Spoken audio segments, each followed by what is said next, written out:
नमस्कार दोस्तों, पवन education study परिवार में आपका हार्दिक अभिनंदन है। स्वागत है। आशा करता हूं आप सभी सकुशल होंगे। दोस्तों, आज का हमारा प्रकरण रहने वाला है वो है कारक। पिछली कक्षा में हमने अर्थ के आधार पर, संरचना के आधार पर और काल के आधार पर तीनों आधारों पर क्रियाओं के विभिन्न प्रकार पढ़ लिए थे। दोस्तों, जो ये क्रिया होती है इसका कारक से क्या होता है, संबंध होता है। इसी संबंध को हम क्या कहते हैं, कारक कहते हैं। यानी जो शब्द जिनका क्रिया के साथ क्या होता है, प्रत्यक्ष संबंध होता है, वह क्या कहलाते हैं, कारक कहलाते हैं।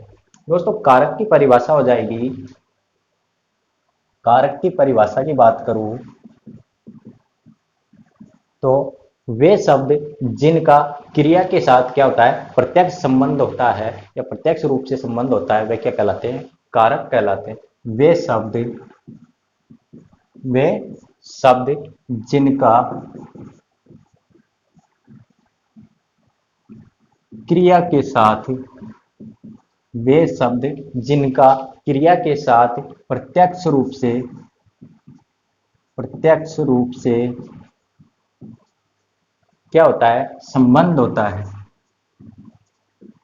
संबंध होता है, उन्हें क्या कहते हैं, कारक कहते हैं। उन्हें कारक कहते हैं। यानी वे शब्द जिनका क्रिया के साथ प्रत्यक्ष रूप से संबंध होता है वह क्या कहलाते हैं, कारक कहलाते हैं। बात करें हम कारकों के प्रकार की तो दोस्तों, हिंदी में कारक 8 प्रकार के होते हैं। हिंदी में कारक कितने प्रकार के होते हैं, 8 प्रकार के होते हैं। प्रकारों की बात हो गई, हिंदी में कारक कितने प्रकार के होते हैं, 8 प्रकार के होते हैं। दोस्तों, जो कारक है इनमें जो विभक्ति चिन्ह होते हैं उनको क्या कहते हैं, परसर्ग कहा जाता है। उनको विभक्ति चिन्हों क्या कहा जाता है, परसर्ग कहा जाता है। दोस्तों, एग्जाम में भी यह क्वेश्चन कर लिया जाता है, कारकों में प्रयुक्त विभक्ति चिन्हों को परसर्ग कहा जाता है। क्या कहा जाता है, परसर्ग कहा जाता है। कारकों में प्रयुक्त विभक्ति चिन्हों को परसर्ग कहा जाता है। कारक 8 प्रकार के होते हैं और जो शब्द यानी वे शब्द जिनका क्रिया के साथ क्या होता है, प्रत्यक्ष संबंध होता है, उन्हें हम कारक कहते हैं। दोस्तों, बात करें कारकों के 8 प्रकारों की तो 8 प्रकार मैं आपको बता रहा हूं। देखिए 8 प्रकार कौन कौन से हैं। दोस्तों, इधर लिख लीजिए आप कारक, साथ में ही इनके विभक्ति चिन्हों को पढ़ते चलना है। इधर लिख लीजिए आप विभक्ति चिन्ह या परसर्ग, क्या कहते हैं इनको, परसर्ग कहा जाता है। इधर लिखना है हमको कारक और इधर लिखना है इनका परसर्ग, कारकों की विभक्ति चिन्ह। तो सबसे पहला आता है हमारा कर्ता कारक। पहले नंबर पर आता है हमारा कर्ता कारक। इसका विभक्ति चिन्ह होता है ने। विभक्ति चिन्ह कौन सा होता है, ने। दूसरे नंबर पर कारक आता है हमारा कर्म कारक। दूसरे नंबर कौन सा आता है, कर्म कारक। इसका विभक्ति चिन्ह होता है को। विभक्ति चिन्ह क्या हो गया, को। तीसरे नंबर पर कारक आता है करण। कौन सा कारक, करण कारक। इसका विभक्ति चिन्ह होता है से या के द्वारा, से या के द्वारा। दोस्तों, जैसे किसी साधन के द्वारा या किसी माध्यम से, कोई माध्यम होता है उसके द्वारा या किसी उपकरण के द्वारा, ये शब्द क्या है आपको वाक्य में देखने को मिलेंगे। या इनसे संबंधित, किसी साधन से संबंधित, किसी माध्यम से या किसी उपकरण के द्वारा ऐसा आपको लगता है कि वाक्य में इन शब्दों का प्रयोग हो रहा है, तो वह वाक्य किसके अंतर्गत आते हैं, करण कारक के अंतर्गत आते हैं। यानी किसके द्वारा, करण से या के द्वारा। उसके बाद आता है आपका चौथा कारक संप्रदान। संप्रदान विभक्ति चिन्ह हो जाएगा के लिए, संप्रदान के लिए। ठीक है। उसके बाद आता है आपका पांचवा प्रकार अपादान कारक। अपादान कारक, इसका विभक्ति चिन्ह हो जाएगा से, अलग होने के अर्थ। अपादान कारक का प्रयोग कहाँ होता है? अलग होने के अर्थ में अपादान का प्रयोग किया जाता है। इसका विभक्ति चिन्ह होता है से। छठे नंबर पर आता है आपका संबंध कारक। कौन सा आता है? संबंध कारक। इसके विभक्ति चिन्ह हो जाएगी का, के, की, रा, रे, री और ना, ने, नी। कैसे लिख लीजिए दोस्तों? काके के या काके की, रारी रे या रारे री। ठीक है, काके की, रारे री या नानी। 7 नंबर पर आता है आपका अधिकरण कारक। कौन सा आता है? अधिकरण कारक। इसका विभक्ति चिन्ह हो जाएगा में और पर, में पर। 8वें नंबर पर आता है आपका संबोधन कारक। संबोधन कारक, इसके विभक्ति चिन्ह होते हैं दोस्तों हे, अरे, ओ और अजी। इस प्रकार दोस्तों आपके 8 कारक होते हैं। कौन कौन से होते हैं? कर्ता ने कर्म को कर्म से के द्वारा, यानी किसी साधन के द्वारा, किसी माध्यम से या किसी उपकरण के द्वारा। संप्रदान के लिए अपादान से अलग, अलग होने के अर्थ में किसका प्रयोग किया जाता है? अपादान कारक का प्रयोग किया जाता है। जैसे पेड़ से पत्ता गिरता है, पेड़ से पत्ता गिरता है। दोस्तों सबसे फेमस उदाहरण है, एग्जाम में कई बार पूछा जा चुका है, पेड़ से पत्ता गिरता है, वाक्य में कौन सा कारक है? तो कौन सा कारक है? अपादान कारक है, क्योंकि पेड़ से पत्ता क्या हो रहा है? अलग हो रहा है, यानी पेड़ से पत्ता गिरता, अपादान कारक हो जाएगा। संबंध कारक काके की, राजेरी, नानी। अधिकरण कारक में, पे, में, पर, ये विभक्ति चिन्ह हो जाएंगे में, पर। 8वां है आपका संबोधन कारक हे, अरे, ओ, अजी। ठीक है दोस्तों, अब सबसे पहले हम बात करते हैं कर्ता कारक की। यानी सबसे पहला आता है हमारा कर्ता कारक। कौन सा? कर्ता कारक। दोस्तों कर्ता क्या होता है? यानी कार्य को करने वाला ही क्या कहलाता है? कर्ता कहलाता है। कार्य को करने वाला ही क्या कहलाता है? कर्ता कहलाता है। कार्य को करने वाला ही क्या कहलाता है? कर्ता कहलाता है। बात करें इसकी परिभाषा की, यानी कर्ता कारक किसे कहते हैं दोस्तों? यदि वाक्य में प्रयुक्त क्रिया का, वाक्य में प्रयुक्त क्रिया का पूरा प्रभाव या संबंध किस पर पड़े? कर्ता पर पड़े। पूरा प्रभाव किस पर पड़े? कर्ता पर पड़े, उसे क्या कहते हैं? कर्ता कारक कहते हैं। दोस्तों सीधी सी बात है, जब हम पढ़ी कर्ता कारक रहे हैं तो क्रिया का प्रभाव किस पर पड़ना चाहिए? कर्ता पर पड़ना चाहिए। क्रिया का प्रभाव जब कर्ता पर पड़ेगा तभी वह क्या कहलाएगा? कर्ता कारक कहलाएगा। अब कर्ता कौन होता है? यानी कार्य को करने वाला ही क्या कहलाता है? कर्ता कहलाता है। यदि वाक्य में प्रयुक्त क्रिया का पूरा प्रभाव या संबंध किस पर हो? कर्ता पर पड़े या कर्ता से संबंध हो क्रिया का सीधा, वह क्या कहलाता है? कर्ता कारक कहलाता है। दोस्तों नोट लगा के लिखिए आप। बता देता हूं इनकी पहचान, कर्ता कारक की पहचान क्या होती है। जहां पर आपको क्या दिखे? अकर्मक क्रिया दिखे। आपने क्रिया में पढ़ा होगा, अकर्मक में भी कर्ता पर सीधा प्रभाव पड़ता है, यानी जिसका संबंध किससे होता है? कर्ता से होता है, वह अकर्मक क्रिया कहलाती है। तो अकर्मक क्रियाओं में क्या होता है? कर्ता कारक होता है। यह इसकी पहचान है। दूसरा, भूतकाल के वाक्यों में भी क्या होता है, कर्ता कारक होता है। अकर्मक क्रियाओं में और भूतकाल के वाक्यों में क्या होता है, कर्ता कारक होता है। दोस्तों, उदाहरण में कई जगह पर कर्ता कारक का विभक्ति चिन्ह ने यानी परसर्ग कहीं पे दिख जाता है, कहीं पर भी नहीं दिखता यानी गायब रहता है।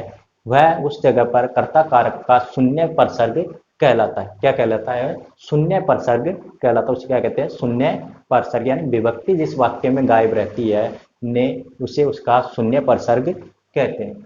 उदाहरण देखिए, जैसे राम ने फुटबॉल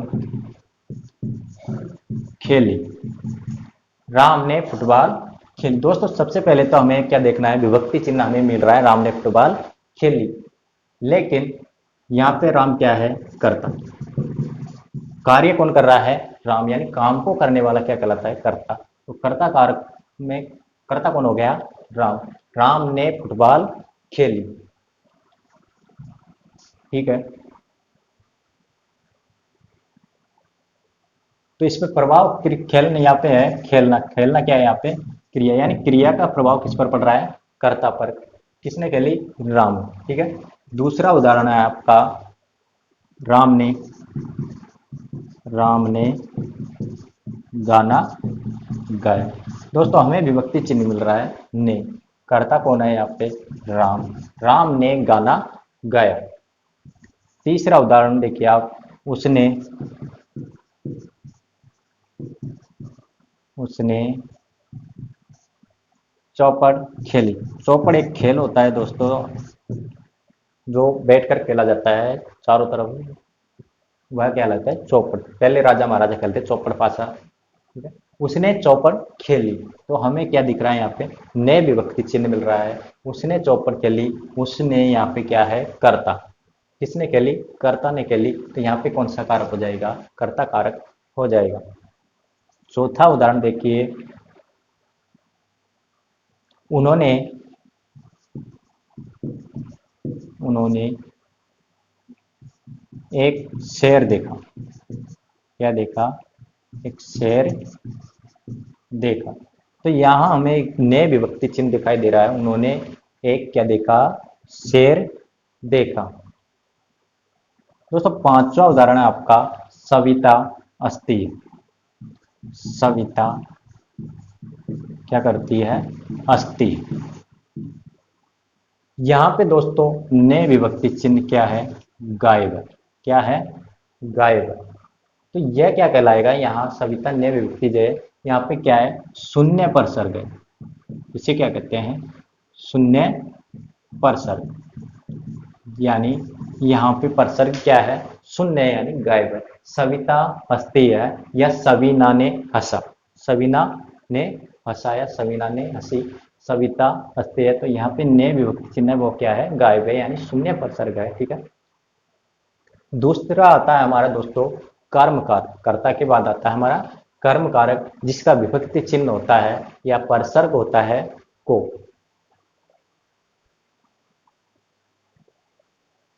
दूसरे नंबर पर आता है दोस्तों हमारा कर्म कारक। कर्म कारक, इसका विभक्ति चिन्ह या परसर्ग होता है को। दोस्तों, जब अब बात हम कर्म कारक की कर रहे हैं, तो सीधी सी बात है, क्रिया का प्रभाव किस पर पड़ेगा, कर्म पर पड़ेगा। कर्ता कारक में क्रिया का प्रभाव किस पर पड़ना चाहिए था, कर्ता पर पड़ना चाहिए। ठीक है। इसी प्रकार कर्म कारक में क्रिया का प्रभाव किस पर पड़ना चाहिए, कर्म पर पड़ना चाहिए। जब क्रिया का प्रभाव कर्म पर पड़ेगा, तो वह क्या कहलाएगा, कर्म कारक कहलाएगा। परिभाषा हो जाएगी आपकी, यदि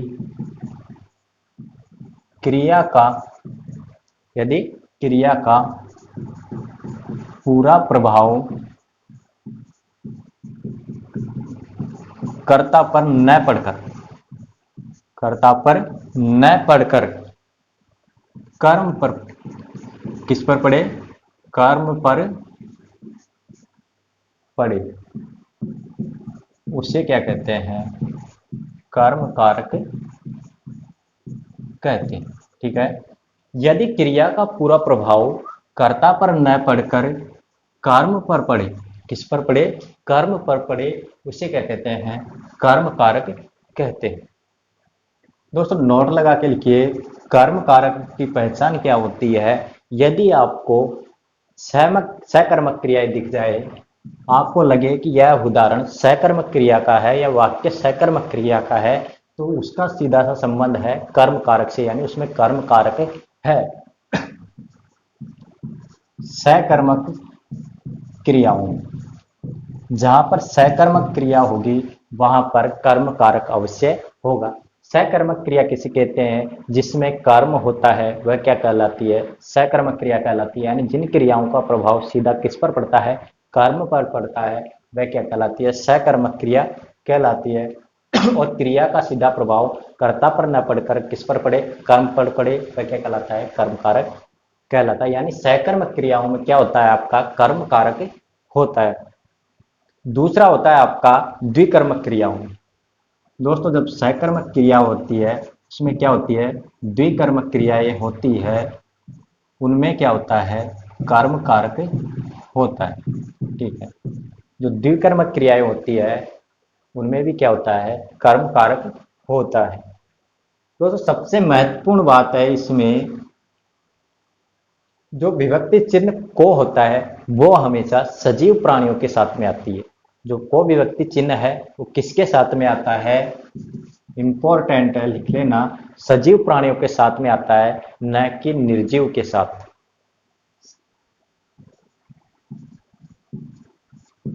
सजीव प्राणियों के,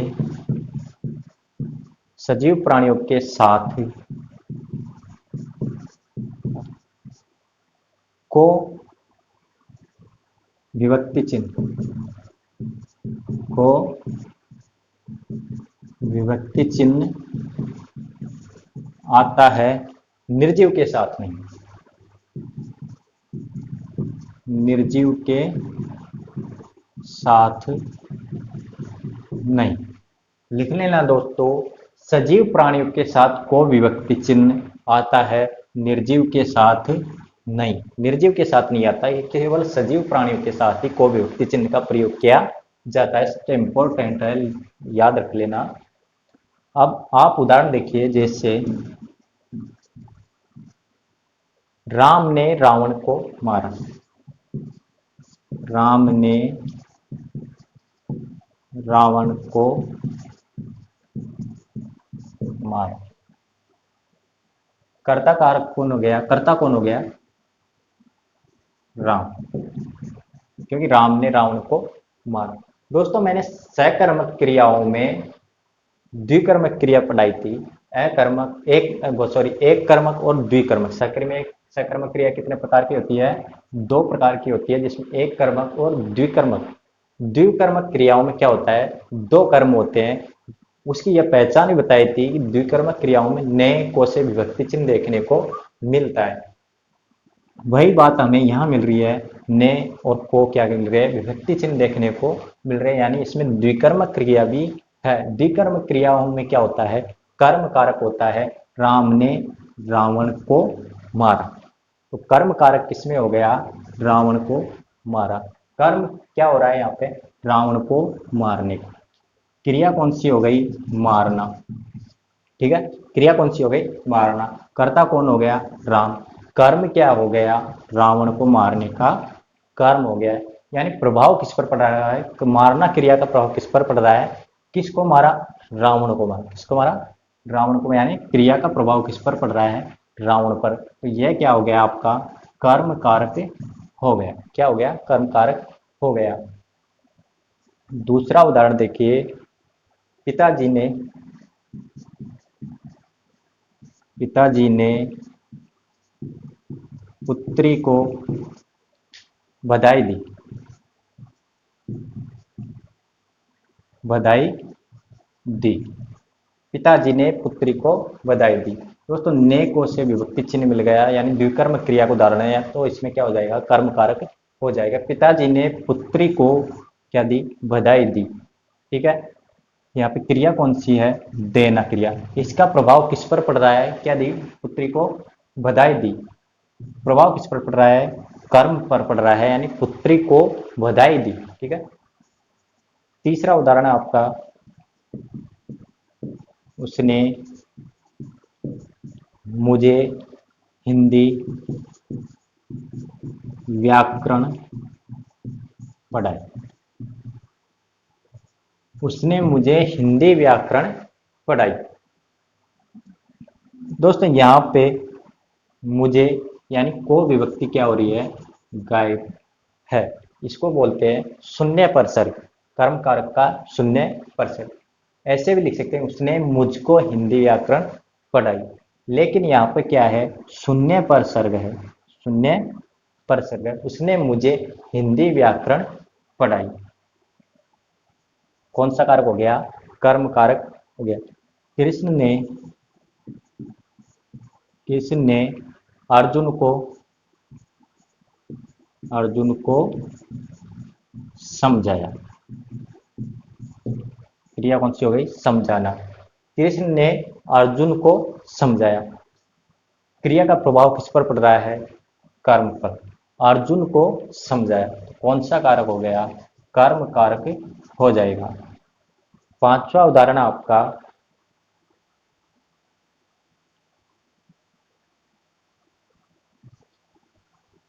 पूजा मैच देख रही है। दोस्तों यहाँ पे पूजा मैच देख रही है, मैच को देख रही है, मैच को देख रही है। यहाँ पे क्या है, शून्य परसर्ग यानी शून्य विभक्ति का प्रयोग हुआ है, यानी को विभक्ति चिन्ह यहाँ पे गायब है। पूजा मैच देख रही है, क्या देख रही है, मैच देख रही है। क्रिया का प्रभाव किस पर पड़ रहा है, कर्म पर प्रभाव पड़ रहा है, यानी कौन सा कारक हो जाएगा, कर्म कारक हो जाएगा। छठा उदाहरण देखिए आप, श्याम